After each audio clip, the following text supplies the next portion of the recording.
Brothers and sisters of the temple, I've been asked many times. I'm Timothy Hogan, Grand Master of the Order of the Temple of Secret Initiates and the head of the Templar Collegia. And I've been asked many times, what comprises Templar study? What is it that are the aspects of Templar spirituality and Templar philosophy?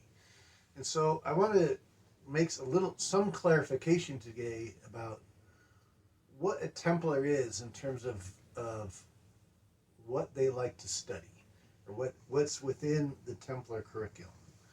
First and foremost, we need to understand the origins of how the Templar order formed, which I got into in other videos. But just in summary, we have to remember that the Templar order was formed specifically to look for sacred artifacts and sacred knowledge that was believed to have been inherited in different areas after the flood of Noah, and or what was Plato would recognize under the name of Atlantis, and the Egyptians would recognize under this name of this period of time from the Zeptepi, or the period of time prior to the pharaohs ruling Egypt. It was believed that there was this great civilization. It collapsed. The remnants of it spread out. And the Templars, having come from Gnostic families, were primarily Gnostic to begin with. And I did another video talking about Gnosticism and Templarism and how the two go together, and you can watch that. But in summary, the Templars believe that the sacred is within everybody, that the sacred flame is within everybody, that the seed of God, the source, the seed of the source, the light of the source was within everybody. It just gets buried through all the trauma and tough experiences of incarnating into this plane. And so part of the goal of the whole purpose of being here was to learn to spiritualize matter. In fact, one of the symbolism behind the Templar cross, the vertical arm represented the spiritual, the horizontal represented the material, and by uniting the two equally, you were spiritualizing the material, materializing the spiritual. Therefore, the Templars were concerned with protecting the sacred regardless of its source. And they looked to biblical passages like Matthew 13:11 that says, "Unto you is to know the mysteries of the kingdom of heaven." Well, this word mysteries implies a lot. It's really talking about the teachings of the mystery schools. It was alluding to this idea that in antiquity, there were these ancient schools that had been set up that had been repositories of knowledge, having come from Atlantis on the one hand, but then also were repositories of gnosis, where people had experienced direct experiential knowledge and then tried to set up systems to allow other people to have those same experiences. So therefore there was value in studying all of these different sacred sources in order to come to the same realizations for ourselves about the nature of truth, reality, the nature of life and death, what death is, what birth is, how we can be reborn, what are the different bodies of a person, not just the physical body, but the emotional body, the psychic body, the soul itself. How do these things go together? And what do the different traditions say about this? These were things that the Templars were very interested in. From the beginning, the Templar order had Kabbalistic influences through Rashi of Troyes, and the work of Saint Bernard of Clairvaux. There were Christian mystical traditions, obviously. There was some Roman Catholic patronage. There were the Gnostic uh, influences, particularly Johannite Gnosticism, which um, Hugh de Paynes had been ordained actually by Theoclete, who was a successor of the Apostle John, and had passed on these Gnostic, Johannite Gnostic mysteries, which had also been preserved somewhat within the Eastern Orthodox Church. And so there were some Eastern Orthodox influences. And then, even beyond this, there were Pythagorean influences. At the heart of some of the Gnostic stuff was this Pythagorean science. And so the Templars were obsessed with trying to understand Pythagorean knowledge. To remember, the root of Pythagorean knowledge was philosophy. In fact, Pythagoras coined the term philosophy. And philosophy comes from philo, meaning to love, and Sophia, which means wisdom. And so Sophia, in the classic world, was a goddess.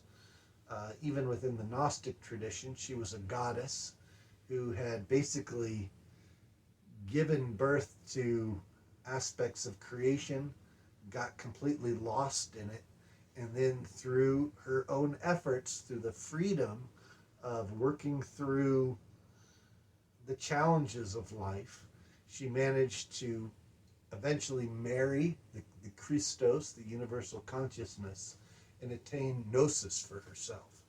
And so she points the way of how to do this. And then her children, which were faith, hope, charity, and abraxas, all had to go through a similar process for themselves. And so this is part of what Paul's alluding to, where he talks about faith, hope, and charity. It's really, which of course are the heavenly virtues within traditional Christianity. But these were tied into this idea of the process of opening up our own consciousness to this greater divinity through different means. So these were all part of these were all fundamental parts of Templar doctrine. Also tied into this, however, because Sophia was a goddess, so she was traditionally in antiquity, she was depicted as holding a torch, which represented the light of knowledge. Usually she had a scroll or a tablet that represented some of the knowledge that she had gained, and she had a 7-pointed crown on her head. If this sounds familiar, like the Statue of Liberty, that's because that's where the Statue of Liberty that's where it came from. It was the symbolism of Sophia. But as a result of this, the Templars also looked to all goddess type figures as representative of Sophia. And the Templars were not goddess worshippers, as some people think. They weren't replacing God with a goddess. They weren't trying to, they weren't involved in witchcraft like that. They weren't goddess worshippers per se. They recognized that the goddess, Sophia, represented the human soul.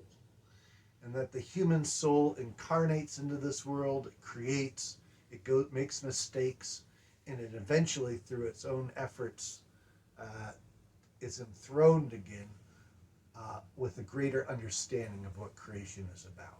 And this is something that we all do as we incarnate in this world. And so what they were worshiping was this process.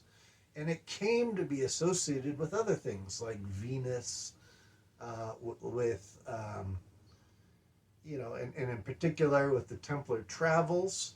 That was part of the knowledge. They had to look at where Venus was in the sky, in the heavens, in order to help them with mapping their travels as they moved across the Atlantic and other places. They had entire fleets. So this was part of that knowledge, part of that wisdom. And there were other texts that we'll be revealing more soon, including there's a text known as the Book of the Wars of the Lord, which has never been published, but will be soon, that we have in our archives, that is really talking about how the goddess wisdom instructed people in things. And this is what we're talking about. We're talking about Sophia. And we're not talking about some anthropomorphic being that we're praying to. Rather, we're talking about wisdom as a concept and as an expression of the human soul. That we are all, if we can get in contact with that. Well, that was interesting. We just had a supernatural experience happen while we were on the camera here. I'm going to leave it in here, but basically, there's just some things that flew across the room, and that's okay. That's the way it goes. Sometimes when you talk about higher truths, but the whole purpose of this was to, in fact, awaken the higher self through different means. And this is what the Templars were concerned about. This is what they were obsessed about. And so, yes, Sophia was important in that regard. Pythagorean stuff was important. Sacred geometry, not just for the architecture, building sacred architecture like cathedrals and temples and things of that nature, but also to understand the nature of how energy itself works within nature. If you understand the patterns within nature of how energy expresses itself within nature, and you mimic that within architectural forms, what you're doing is you're building stable structures that are in line with their environment, that are gonna last for long periods of time, large epochs in history, which is of course what you're wanting to build. You're wanting to build stable civilizations. So this was something else the Templars were very much interested in. Alchemy was another important subject to the Templars, which tied in very nicely with Kabbalah and Gnosticism. So these were, they gained alchemical knowledge from the Egyptians, even through the Coptic Church. There were members within the Coptic Church in Egypt that they associated with, that they gained knowledge from with alchemy. The Druze, or Tawhid Muhadun, that existed in places like Syria, Lebanon, and other areas within the Middle East, Tripoli, Cyprus. And then they also had established associations with different Sufi traditions. In fact, some of the ceremonies, we've talked about this in other videos, of the Sufi and the Templars are identical. And there's a reason for that. It's because they both were understanding the same symbolism. They were using different sacred texts as their main source for how to come to understand this, based on the cultures in which they were primarily residing. But at the core, they were studying the same thing. They even had the same forms of recognition in association with each other. And I can tell you, to this day, we continue to have those associations. I myself had the good fortune of meeting with Sheikh Nazim Kabrisi, as for example, the head of the Sufi tradition, one of the Grand Masters of the Sufi tradition. So in Cyprus, so there's those associations continue to exist. They also came to study connections with some of the indigenous native populations in the Americas. The Templars recognized that, and this is pre-Columbus, mind you, that there were traditions being passed down in the Americas that had also come from Atlantis. There were mutual forms of recognition, which both sides recognized. There were rituals that were nearly identical on both sides of the Atlantic that the Templars themselves perpetuated. And so they understood there was wisdom there with the natives. And so they tried to foster those relationships, which we continue to have close relationships to this day. And it's for this reason that you see, if you study any of the tribes of North America, many of them will, to this day, use the red equal armed cross on their vestments. And it's directly tied into their associations with the Templars in antiquity. Sometimes that same cross has gotten turned into one with four different colored arms: red, white, black, and yellow, which they've said have come to represent the four different races of man. You know, for example, or races of humanity, which is kind of an oversimplification, but you know, and it related to the directions and everything else. But these were things that were tied in with the Templars. Same. It's also the reason why you'll find the Cross of Lorraine on many native vestments, which standard anthropologists say, oh, well, that's just a simplified emblem of a firefly, which, okay, yeah, it resembles the body of a firefly and it can tie into that. But the reason why they were using it is because that was a Templar symbol and it represented the middle pillar of the Kabbalistic tree of life with the horizontal arms on it. And so that's really the origin of that symbol. And then, you know, it was adopted as well by the natives, the indigenous natives that had these close associations with the Templars. So this is another aspect of Templar study. But ultimately, again, the Templars were concerned, and in the past, and continue to be concerned, with protecting the sacred regardless of its source. And so this is why you find brothers and sisters within the Templar tradition who come from all different backgrounds, all different cultures, all different religious backgrounds. And we can all celebrate the divine mystery together.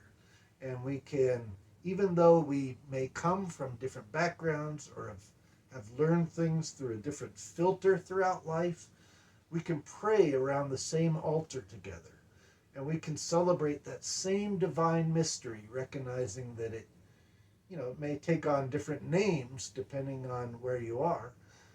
You know, another example is one of the things that the Templars were accused of worshiping when they were persecuted after 1307 was a three-headed bust of which came to be known as Baphomet. And we won't do a video today on the mysteries of Baphomet, but we will say that, you know, a three-headed bust from a Christian standpoint, you know, certainly represented the Trinity, but you find these same three-headed busts within India, within the Vedic mysteries, and it's tied in Kabbalistically related to the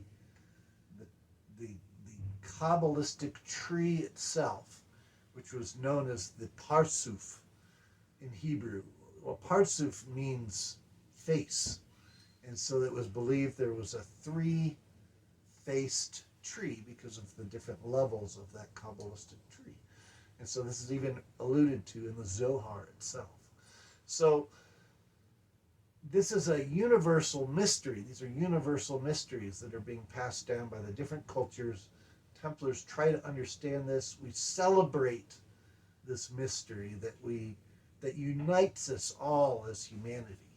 And that ultimately the hope is that as people come to understand these mysteries, it brings the world together more in harmony, in peace, recognizing that this symbolism of all these different cultures, the symbolism is in fact contains within it divine truths that are to be applied to us personally for our own personal awakening. And as each one of us personally awakens, then collectively we raise the consciousness of the world itself. We're able to act more in harmony with the universal order. We're able to act more in harmony with humanity itself. We're able to act more in harmony with our animal friends in the natural world, because we're in line with how everything goes together. And so we can build it in a stable way and operate in life with intention, with pure motivation, as opposed to doing things through, just bumbling our way through life, not really even understanding what we're doing or why, and we're just reacting to all of our situations. So every one of these sciences and every one of these religious traditions, every one of these spiritual backgrounds are all leading us toward a greater revelation. Ultimately, this of course ties in to the mysteries of the Holy Grail. The Grail, what is the Grail? And we can discuss this on a different video as well. But ultimately, the Grail is the meeting point between where the human consciousness connects with the consciousness of the divine. And so that middle point that connects the two, that is emblematical of the Grail. That's where the gnosis occurs, the divine, personal awakening to knowledge, divine knowledge, experiential knowledge. And when we're able to tap into that, that's when things are able to be in order. That's where the source of that is within everybody and everything. And so we can attune with what we need to. So these are certain aspects of Templar philosophy and study. There are more. Certainly Templar history is important, the Templar tradition, the knowledge of sacred treasures, sacred artifacts, why they're sacred to begin with, what do they symbolically mean to us personally. Templars aren't concerned with hoarding treasure just to have treasure to hoard. We're not like a dragon in that regard. But instead, we want to understand why. What's the meaning behind this? Why was this symbolically important, and how does it apply to us personally? We are not dogmatists who are trying to get people to believe in one system or another, or to worship one system or another. That's not what we're about. We're not concerned with getting people to put their focus on some external thing that's going to that's there to punish and reward, based on whether we're good or not. We understand that if we understand the mystery of who we really are and what we're really connected with, then our behavior will act accordingly. And this is what brings about salvation, is through our own internal efforts, through ourselves. We're the one. Sorry, we had a little bit of a mix-up. The archons are affecting things. The camera shut off, but we're back. So if you see a weird editing, that's what's going on. Nobody touched the camera. Of course, it just shut off. But weird activity happening in this video. Anyhow, personal responsibility, not a term that most people want to be. They don't want to be accountable for their own actions, but as Templars, we recognize that we are always responsible for our actions, and that what we put out there, we're going to get back to us. So we have a responsibility to treat people with respect, with dignity, to recognize the divinity within people. We're concerned with trying to bring that out in people. We're trying to bring about that alchemical transmutation in the world and within people. So even if people are treating us like crap, that's okay. We recognize it's their own issues. We don't need to treat them like crap back. We can actually do whatever is possible, whether that be to try to influence them to not be crappy, or even to just step away and allow them to work out their own problems, and not take it personally, but instead just try to make the situation better. So we're personally responsible for what we put out there, and what comes back to us is tied into what we're putting out there. So we just try to make things as good as possible. Now, some of the other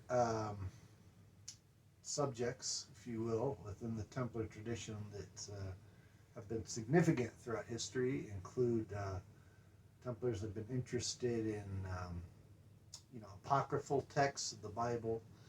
They've been interested in Neoplatonic ideas, Hermetic idea. Hermeticism is a huge part of Templar tradition. In fact, in the book Parsifal by Wolfgang von Eschenbach, which talks about how the Templars are the guardians of the Holy Grail, there's a hermit who helps guide Percival, and the hermit's name is Trevisrent, and Trevisrent just means threefold knower, and hermit comes from the word Hermes. So Trevisrent the hermit is actually Hermes Trismegistus, which is the patron saint of alchemy. He was fundamental to Hermetic ideas. The Emerald Tablet of Hermes is attributed to him, with the idea of as above, so below. This is why in the Grail legends, as the Fisher King gets sick and wounded, the land also gets sick and wounded. And by healing the Grail King, it also heals the land. Well, the Grail King is within each one of us. And as we come to heal that, our world itself around us gets healed. This, of course, also ties in with the ideas of astrology. Templars have always been interested in astrology and universal order, how things affect each other. Tarot is another subject that Templars have been interested in. The Tarot, the 22 major arcana of the Tarot tie into the 22 letters of the Hebrew alphabet, or alphabet, and each of these had attributes according to Kabbalistic doctrine, like the Sophia Sira. And so understanding these relationships and how they tie in with the universal mind is also something that Templars study. One of the other things that I mentioned earlier, sacred architecture. Well, part of the study of sacred architecture is also understanding where these sacred monuments are placed. So all these different monuments that are placed around the world were the monuments that the Templars placed places during the Middle Ages, like cathedrals and stuff, were actually placed on more ancient sites that had been constructed previously.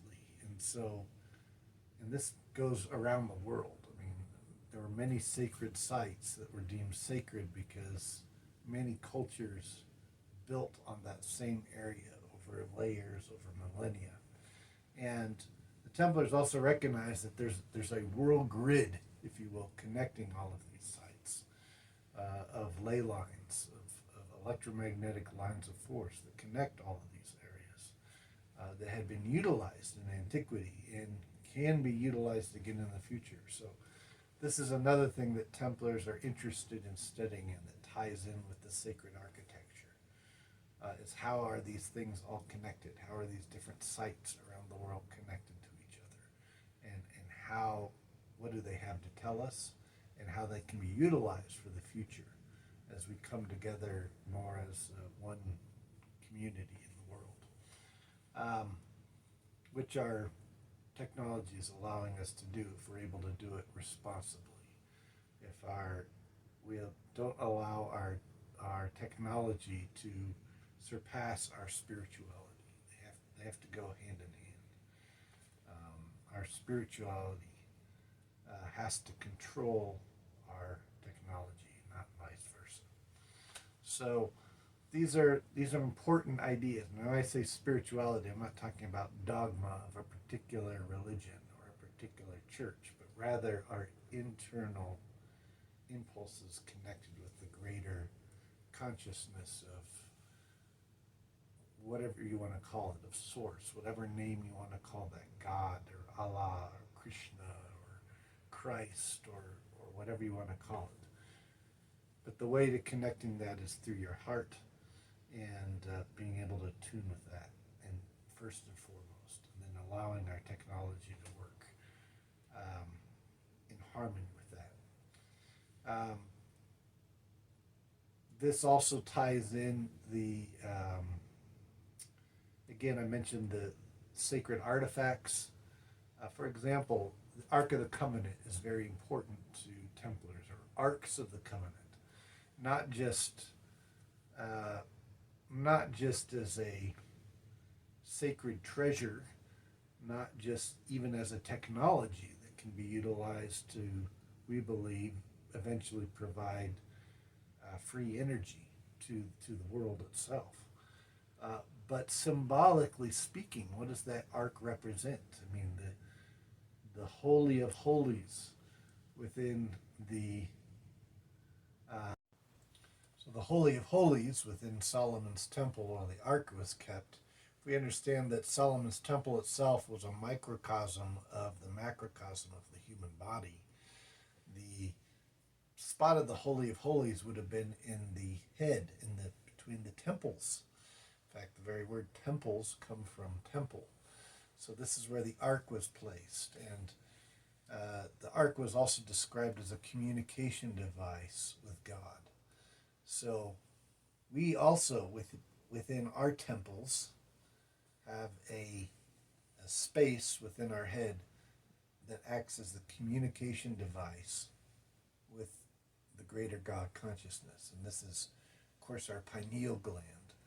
Our pineal and pituitary glands in particular in the head work in conjunction with each other to receive the signals from our environment. They take the vibrations of the pineal gland. They receive the vibrations of its environment. It interprets them, and it releases hormones, which in turn, it actually releases, the pineal gland releases different hormones, including DMT, melatonin, and other things, which in turn acts as a chemical messenger for the pituitary gland, which releases serotonin, which in turn controls all the different glands of the body, which all react to adapt to its environment. So again, these are all things that we're interested in the Templar tradition, because they symbolically apply to us personally. So the ark is more than just, this power device. It also is symbolic of within the human body itself. It has these same capacities.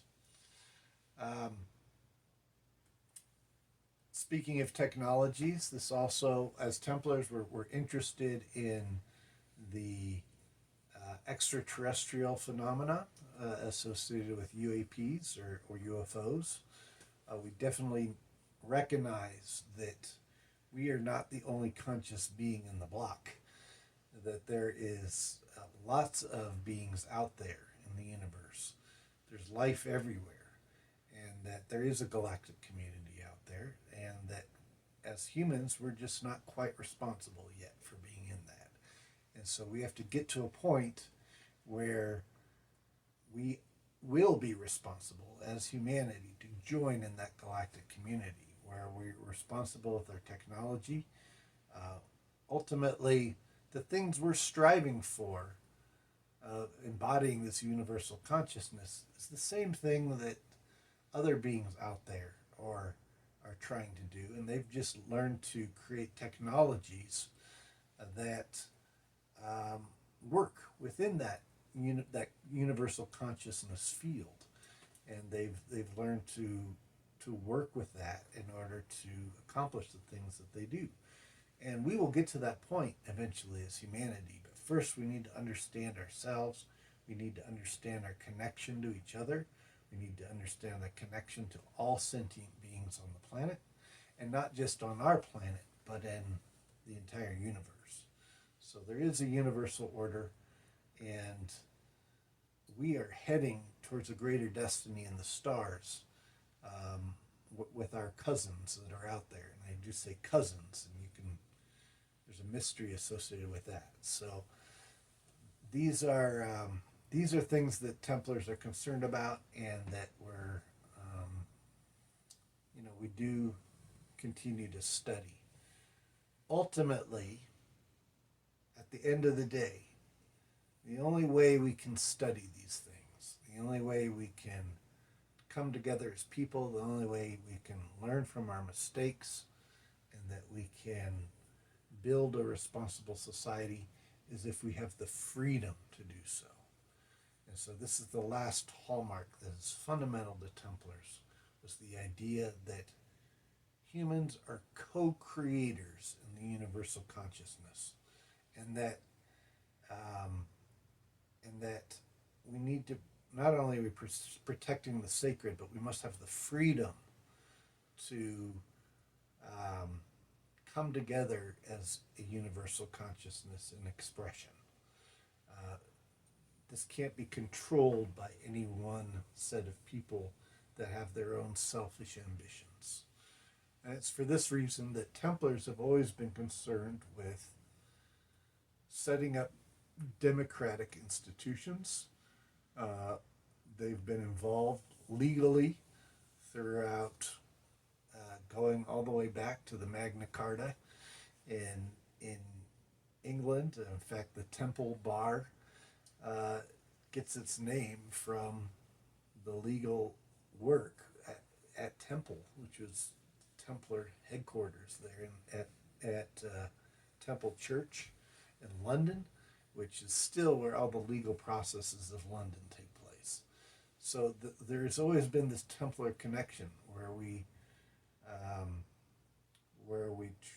are concerned with the social contract between people and governments of institutions, and that we have a responsibility to protect each other in this regard, to build up greater systems. And in the book Parsifal, again by Wolfram von Eschenbach, it says, "If any Templar should become ruler of a foreign people, let him ensure that they are given their God-given rights." Well, this idea of having God-given rights is fundamental to Templars. The idea that we are born with fundamental rights. We are born with an innate divinity within us that gives us the right to things like freedom of speech, freedom of assembly, freedom to protect ourselves, all the things that were later incorporated in the Bill of Rights in the United States of America. These are all tied to fundamental rights that each person is born with. There are certain inalienable rights that Templars have understood, and that we need to preserve and protect that.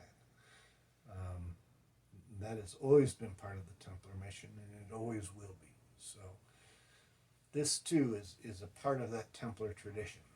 So these are just a few of the many subjects that Templars are interested in studying. Anybody who tries to tell you that it's just one of these things is trying to sell you something that for themselves. The reality is all of these things are an aspect of the Templar tradition. And they all go together once you understand the universal order of how they tie in with each other and how they tie in with that universal consciousness. And that's what Templars are interested in. So any of these sciences, any of these philosophical ideas, any of these religious practices that are designed to help get us to that place is what we're interested in as Templars. So we are not here to tell you need to worship one way or worship another way. A true Templar can find God no matter where he goes. You can walk into any mosque, any ashram, any temple. He can walk into the forest itself, just bathe in the forest with trees and rocks, and understand the universal messages that are there, and that the sacred is with you wherever you go. So it doesn't matter what religious tradition you go into, you can still find God there, and you can connect with it through yourself. So this is part of what we're about as Templars. So if you're attracted to a particular thing, that's fine. How does it tie into this universal consciousness? Because that's where it matters. And when we align with that, that's where everything else falls into place. So that's all I'm going to say for about this subject today. But if you're interested in studying this more, find a Templar tradition that is practicing it. And if you're in a Templar tradition that's not practicing this, then I would argue that they're probably not really a true Templar tradition. Just my take on it. So there's a lot of groups out there that claim to be Templar, but don't really have any idea of any of this stuff. So they haven't really put in the time or the effort, and nor do they have the history to make such a claim. They tend to be more fraternal bodies where people just dress up and feel proud about themselves and boost their egos, but they aren't actually applying it. And the last thing I'll say about that is that there's a difference between an initiate and an adept. An initiate is one who's been initiated into an experience. And the hope is, once they've been initiated into this experience, they begin to question, well, what does this make me? Who am I? What am I in relation to this universal order? The initiate is one who's been initiated into ideas and is trying to understand how that applies to their life. Whereas an adept is one who's learned how to apply those ideas to the benefit of themselves and to the benefit of the world around them. So we're concerned as Templars with creating adepts, of taking people who have been initiated into traditions, or who want to be initiated into traditions, and then apply these things both to themselves and to the world. That's it. That's all I have to say about that. This video, on the final note, I'm gonna do a little plug here at the end. If you're interested in the more about some of these ideas, I wrote a book, Way of the Templar, a manual for the modern Knight Templar. If you belong to any Templar tradition, hopefully this can give you some idea about some of the esoteric background history. If you haven't read it, it's not too long, but it gets into some of the history as well as some of the traditions that came out of the Templar tradition, and there's some of the philosophical and symbolic ideas that are intimately connected with Templarism that are in here. And I would certainly recommend that. You can find that anywhere books are sold. They can order it. And then the other plug I want to put in is for I am going to be doing a Egypt trip coming up at the end of September 2023 with Johnny Enoch and Muhammad Ibrahim. We've done trips in the past. This will be a week-long trip. It's our Secret Places of the Lion tour.